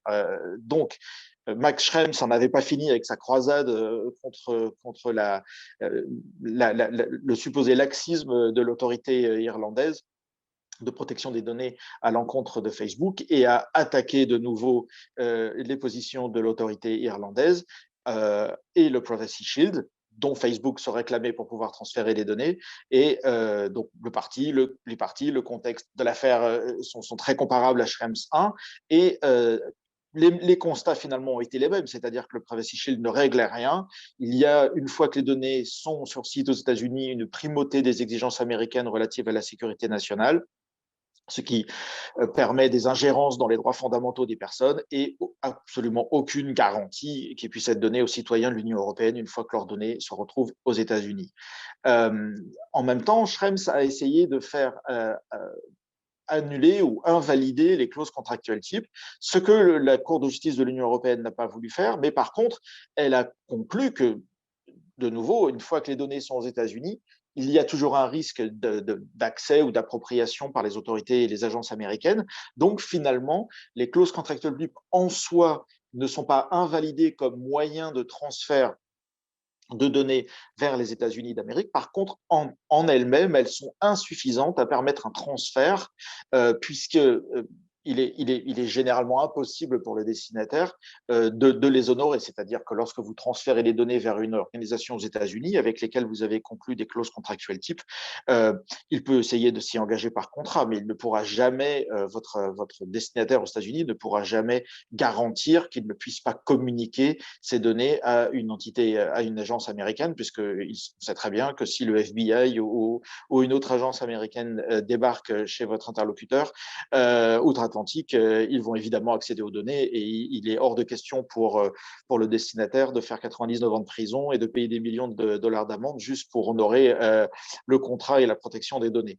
Donc, dans les faits, il n'y a toujours pas de protection des données et de droits effectifs pour les personnes aux États-Unis. Donc, ce qu'en a conclu la Cour de justice de l'Union européenne et par extension les autorités européennes de protection des données, c'est que dorénavant, avant tout transfert de protection de données personnelles vers un pays tiers à l'Union européenne, sauf les pays adéquats comme la Suisse, il va falloir, pour celui qui exporte les données, généralement le responsable du traitement dans l'Union européenne, vérifier si le niveau de protection concret du pays de destination est équivalent aux standards communautaires, c'est-à-dire permet d'assurer qu'une fois les données sur place, elles ne seront pas détournées par des agences nationales ou par d'autres juridictions, plus ou moins d'exception. Et donc, là, le problème que ça pose, c'est que très concrètement, ça nous place dans une situation de virtuelle impossibilité de transférer des données, en tout cas de manière lisible, vers un pays tiers à l'Union européenne, pour la bonne et simple raison que dans virtuellement tous les pays du monde, il est obligatoire pour une entreprise, c'est d'ailleurs la même chose dans l'Union européenne, lorsqu'une entreprise dispose de données sur ses serveurs informatiques, si la police ou une autre autorité compétente ou la justice débarque et demande d'avoir accès à ces données, elle aura accès à ces données et il est virtuellement impossible d'empêcher un tel accès. Donc, du coup, on se retrouve avec une obligation d'effectuer ces risk transfer assessments avant de transférer les données, mais qui, souvent, en toute hypothèse, si on les compare aux reproches faits par la Cour de justice européenne aux autorités et à la législation américaine en matière de sécurité nationale, on risque fort de se retrouver avec la même situation dans n'importe quel pays. J'ai été amené à faire des comparaisons, en tout cas à coordonner des comparaisons avec des pays comme l'Inde, la Chine, où ce problème existe. D'ailleurs, on a même rencontré le même problème avec le Japon, même si le Japon aujourd'hui est GDPR compliant, comme on dit, et dispose du passeport européen adéquat. Dans les faits, lorsque les données arrivent au Japon, les autorités japonaises peuvent tout à fait accéder à ces données. Donc, on se retrouve avec un problème concret qui est que si on ne peut pas empêcher les autorités locales dans le pays de destination d'accéder aux données, il revient aux responsables du traitement soit de ne pas transférer les données au départ de l'Union européenne, soit de les pseudonymiser pour que les données ne puissent pas indiquer de quelle personne il s'agit, en tout cas pas de manière facile, ou alors de les anonymiser complètement, ce qui risque de rendre un petit peu inopérant le transfert et le traitement des données, puisqu'une fois anonymisé, on ne peut plus normalement, théoriquement, par aucun moyen réidentifier les personnes. Donc, ça vient probablement en contradiction avec la raison pour laquelle on transfère ces données et qu'on les traite. Ou alors, il faut crypter les données au départ de l'Union européenne, sans donner les moyens aux destinataires hors Union européenne de les décrypter. Donc, on garde les clés dans l'Europe, ce qui veut dire que les données sont cryptées évidemment en transit, mais aussi au repos lorsqu'elles se trouvent dans le pays d'accueil, sans aucune possibilité de les décrypter sur place. Ce qui vient aussi dans les faits, rendre plus ou moins complexe, complexe ou virtuellement inutile d'envoyer les données dans ces pays-là. Voilà. Et à chaque fois qu'on ne pourra pas donner des garanties suffisantes, il y a une interdiction des transferts. Donc ça, c'est la situation telle qu'elle est aujourd'hui après Schrems 2. Alors, Schrems 2, ça date de juillet l'année dernière, et puis depuis, bon, on a eu une guidance des autorités européennes qui se montre tout à fait dans la même lignée, c'est-à-dire très restrictive, et on constate plusieurs choses. D'abord, les organisations continuent à transférer les données.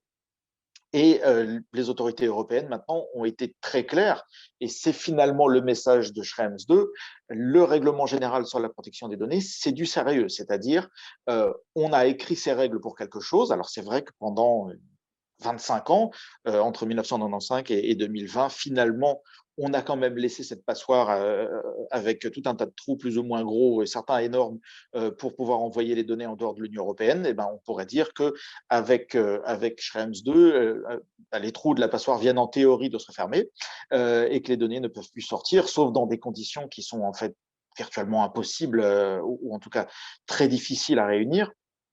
Et donc, on sonne un petit peu la fin de la récréation ici, et c'est donc pour l'affaire pour la Cour de justice de l'Union européenne de dire aux acteurs, maintenant, tout ce qui est dans le RGPD, il faut le respecter à la lettre.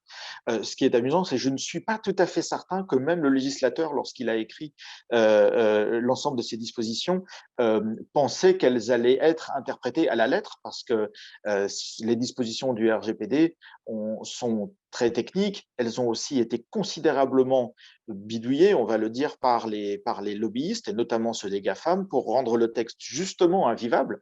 Et maintenant qu'on le lit à la lettre et qu'on se retrouve aussi avec des autorités européennes qui édictent des guidances qui sont, on va dire, maximalistes, c'est-à-dire qu'à chaque fois que le RGPD ouvre une petite porte, les autorités européennes s'ingénient à la fermer ou à la rendre virtuellement inopérante.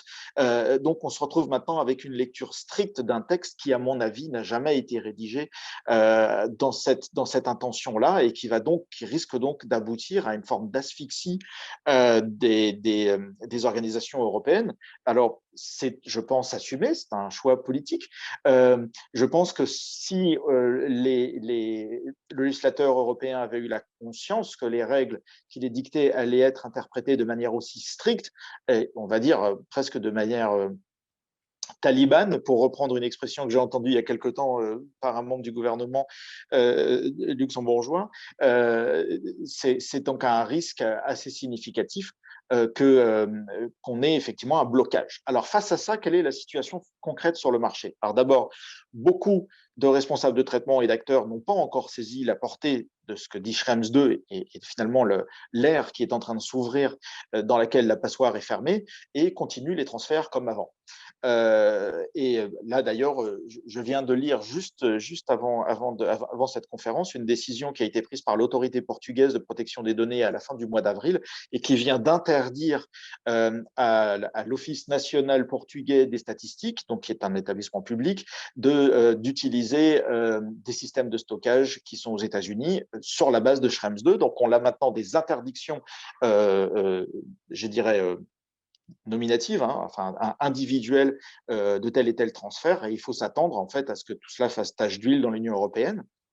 Le problème que l'on a, c'est que dans beaucoup de cas, les organisations transfèrent les données aux États-Unis dans, grosso modo, deux situations. La première, c'est parce qu'elles font partie d'un groupe qui a une présence aux États-Unis, voire même qui est basé aux États-Unis, et donc dans lesquels il y a des transferts réguliers. Ceux-là vont effectivement poser des problèmes, et il n'y a plus de mécanisme pour les freiner, parce que même lorsqu'on a des Binding Corporate Rules, on sait très bien que les agences américaines peuvent, malgré ces règles, débarquer aux États-Unis dans la société sœur ou mère et saisir les données. Donc le problème demeure.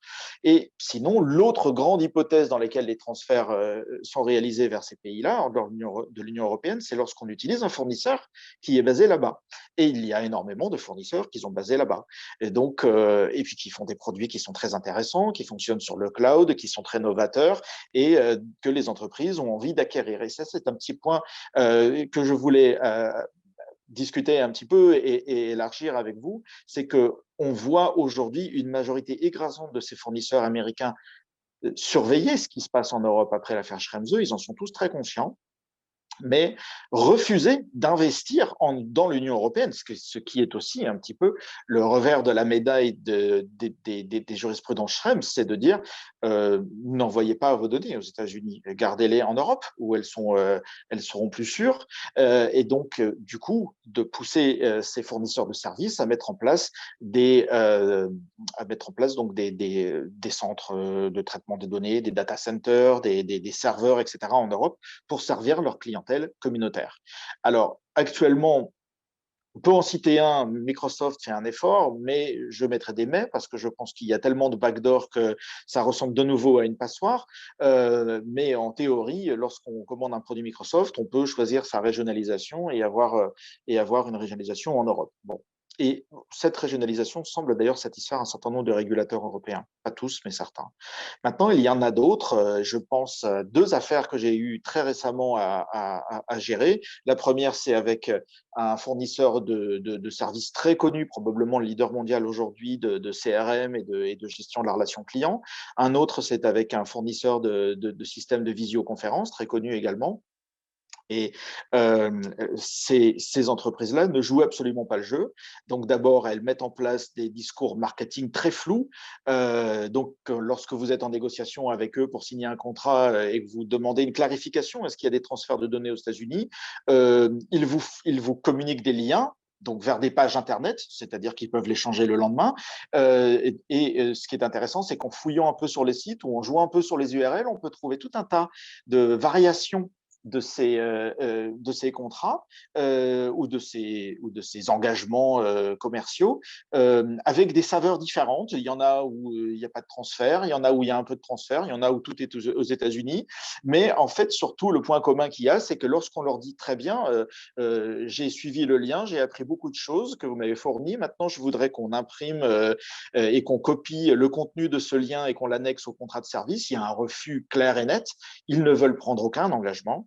Ils veulent que les données puissent continuer à être sous leur contrôle exclusif.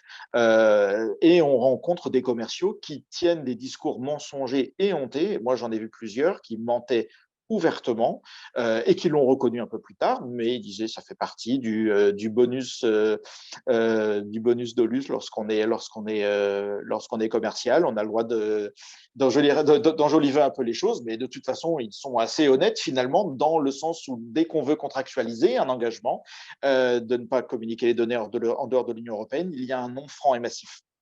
Voilà. Le problème qu'il y a, c'est que beaucoup des organisations décident quand même d'utiliser ces solutions et que souvent d'ailleurs c'est même signé ou qu'un bon de commande est signé pour ce genre de solution qui est, je pense, très attractive et souvent pas cher. Tout le monde veut avoir ces produits-là. Et une fois qu'on a signé, on essaye de clarifier la situation. On se rend compte qu'il y a une absence d'engagement sur les transferts de données. Lorsqu'on essaye d'obtenir des clarifications, là, c'est pas compliqué. Il y a avant et après la signature. Avant la signature, on a droit à des mensonges et après, ils ne veulent tout simplement plus nous parler.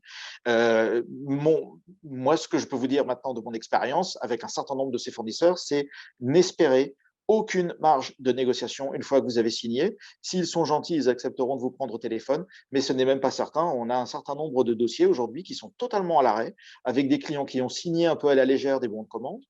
Je parle de grandes entreprises et des fois pour des montants assez importants et qui se retrouvent avec une situation qu'ils ne peuvent pas utiliser de manière conforme au RGPD.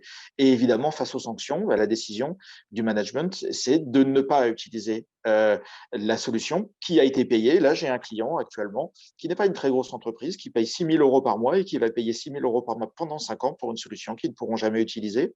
Et donc ça, c'est un vrai problème aujourd'hui, qui est le fait que ces acteurs ne jouent pas le jeu, ne sont pas du tout prêts à mettre en place les infrastructures qu'il faut, mentent à des organisations qui sont parfois aussi un peu imprudentes de signer des contrats sans avoir vérifié ou sur la bonne foi de commerciaux qui n'en sont pas. Voilà.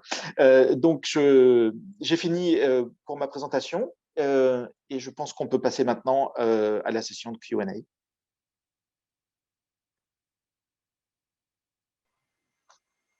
Merci beaucoup, Cyril, pour ta présentation. Peut-être juste dire que l'arrêt Schrems 2, même s'il n'est pas directement applicable en Suisse, a été repris en quelque sorte par le préposé fédéral à la protection des données et que ces développements en réalité sont aussi valables en Suisse et qu'en particulier donc les États-Unis ne sont plus, enfin, ne bénéficient plus du Privacy Shield en Suisse également. Donc, merci à tous les panélistes pour leur présentation. Maintenant, donc, on va passer à la table ronde. Donc, je rappelle à tous les participants que vous avez la possibilité de poser des questions au moyen de l'outil de Q&A. Donc, on a déjà reçu en tout cas une question par ce biais et d'autres par un autre biais. Et donc, je vais poser tout de suite la question qui a été posée par le Q&A. Peut-être juste encore préciser qu'on a un peu de retard, comme vous l'avez peut-être remarqué sur notre programme. Donc, on va prolonger un tout petit peu la présentation, mais on va faire assez court et je pense que vers 7h moins quart, on arrêtera la présentation. Donc, si vous pouvez encore rester un quart d'heure, voilà, ce sera le quart d'heure qui nous suffira pour répondre aux diverses questions reçues. Donc, la première question, et je crois qu'elle s'adresse à Marine Largan. Donc, je vais peut-être rapidement la lire et ensuite, Marine, je te laisserai y répondre. Donc, la question est la suivante. Il semblerait que le médecin cantonal autorisera la fin du télétravail obligatoire dès le mois de juin, suite aux annonces du Conseil fédéral, à condition que les entreprises effectuent des tests généralisés auprès des employés avant leur entrée dans les bureaux. Vous avez indiqué que l'employeur n'a pas le droit d'imposer des tests. L'analyse sera-t-elle différente si le médecin cantonal confirme cette obligation ou une base légale ou réglementaire restera-t-elle nécessaire? Oui, alors merci beaucoup d'abord pour cette question. Alors, il me semble en effet qu'il y a une évolution à ce niveau-là, puisqu'il y aura la possibilité dans un futur proche en fait, de mettre en place des dépistages réguliers et que la mise en place de ces dépistages réguliers pourront permettre d'assouplir l'obligation de télétravail. Mais alors, à mon sens, en tout cas selon ma compréhension, la prochaine étape sera celle-ci, c'est-à-dire que les dépistages réguliers au sein de l'entreprise permettront à l'employeur d'assouplir ces règles de télétravail et ne seront pas imposées en tant que telles. Donc après, à voir évidemment quelle sera la forme, la rédaction que prendra cette nouvelle étape. A contrario, s'il devait y avoir une obligation de dépistage, à mon sens, elle devrait être intégrée dans une base légale formelle. Donc par le biais, je ne sais pas, par exemple, de la loi sur les épidémies, mais en tout cas, pour qu'il y ait une restriction telle à la liberté individuelle, à la sphère privée des employés, par le biais d'un dépistage qui serait obligatoire, il faudrait que ce soit ancré dans une base légale formelle. Et si c'est le cas, en ce cas-là, oui, ça passerait au-dessus, à mon sens, du consentement des employés à se soumettre à ces tests. Mais tant que le dépistage préventif n'est pas obligatoire et imposé par une telle base légale, à mon sens, le principe du consentement libre, éclairé de l'employé doit perdurer. Et ces tests ne doivent être utilisés que pour assouplir ces mesures de travail à domicile obligatoires.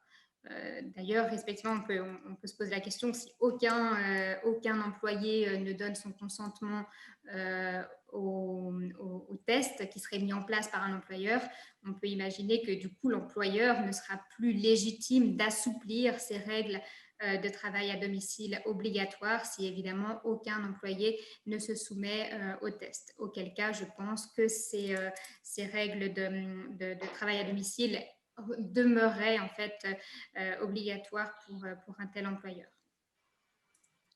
Voilà, j'espère que ça répond à votre question.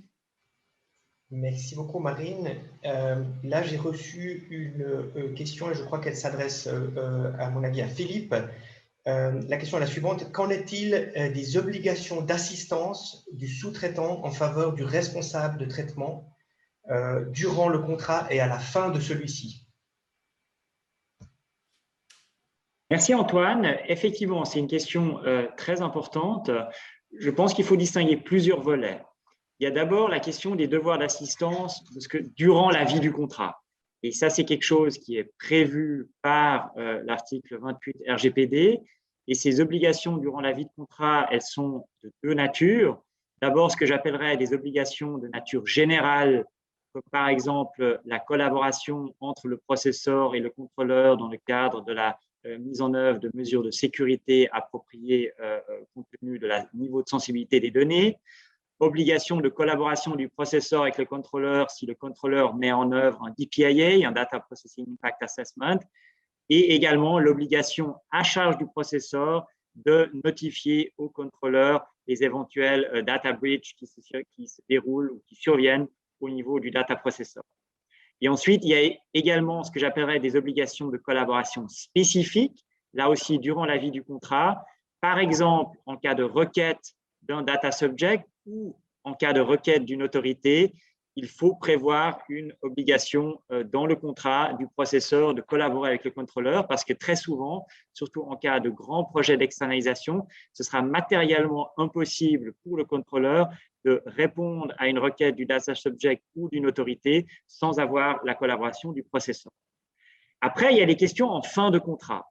Et ça, les obligations de collaboration en fin de contrat ne sont pas nécessairement prévues en tant que telles par le RGPD, mais des réglementations spécifiques, type circulaire outsourcing de la FINMA en Suisse, peuvent imposer la négociation ou la mise en œuvre de plans de transition qui sont prévus à l'avance déjà dans le contrat au moment de la conclusion du contrat, on anticipe déjà à la fin du contrat, notamment pour éviter ce lock-in effect que j'évoquais tout à l'heure.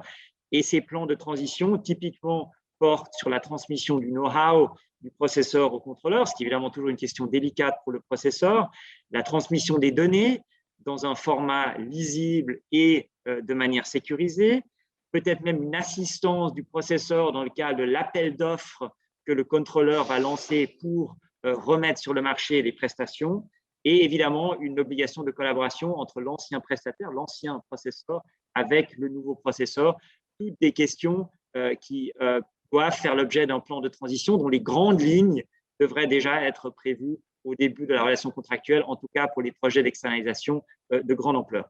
La clé, évidemment, dans toutes ces questions d'obligation de collaboration, c'est l'allocation des coûts. Et là, si on se place dans la perspective du contrôleur, c'est la volonté d'avoir une certaine prévisibilité quant aux coûts encourus si on doit faire appel à ces devoirs de collaboration. Et à l'inverse, dans la perspective du processeur, c'est l'objectif d'éviter de travailler gratuitement dans le cadre de ces devoirs d'assistance. Donc ça, c'est évidemment une question clé commerciale à régler dans le cadre des négociations. Je pourrais d'ailleurs ajouter qu'au niveau du RGPD, c'est approximativement la même chose et que la pratique que l'on a depuis 3 ans, en tout cas lorsqu'on représente un fournisseur, c'est d'assurer la prise en charge de tous ces coûts, audits, participation à des études d'impact et autres, coordination des réponses aux demandes d'accès des personnes, etc., que tous les frais soient pris en charge par le responsable du traitement parce que généralement, la contrepartie économique de la prestation du sous-traitant est ailleurs que dans la fourniture de tous ces services annexes. Donc, l'équilibre économique du contrat, généralement, commande une prise en charge de ces coûts exclusivement par le responsable du traitement, mais ça peut effectivement varier. C'est un point de vue commercial, mais en tout cas, quand on est un fournisseur, il n'y a aucune raison de ne pas essayer de mettre ces coûts à la charge du responsable. Merci beaucoup. J'ai reçu encore une question sur le rôle de l'assurance cyber. Et la question, c'est conseillez-vous la conclusion de telle police? Je pense que ça, c'est une question plutôt pour Solange. Vous êtes en mute, Solange.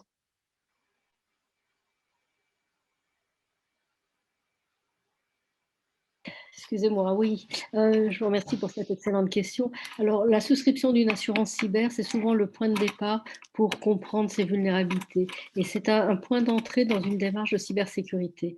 Ce n'est pas la solution de sécurité, mais ça peut engendrer un processus de gouvernance des risques et de mise en place d'une solution efficace. Et c'est à mon sens le grand intérêt. Sinon, c'est effectivement pouvoir s'associer avec ou avoir des liens sur des experts qui peuvent orienter, conseiller, évaluer le niveau de vulnérabilité des entreprises. Mais ça fait partie d'une réponse un peu de type économique et ça sera pas, c'est pas parce qu'on aura une assurance qu'on sera en sécurité, mais c'est aussi un moyen d'aller vers plus de la sécurité. Parfait, merci beaucoup.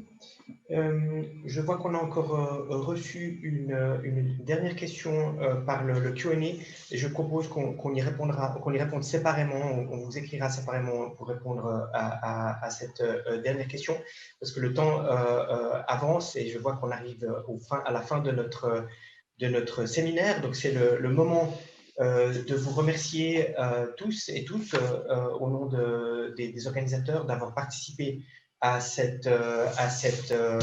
nouveau séminaire.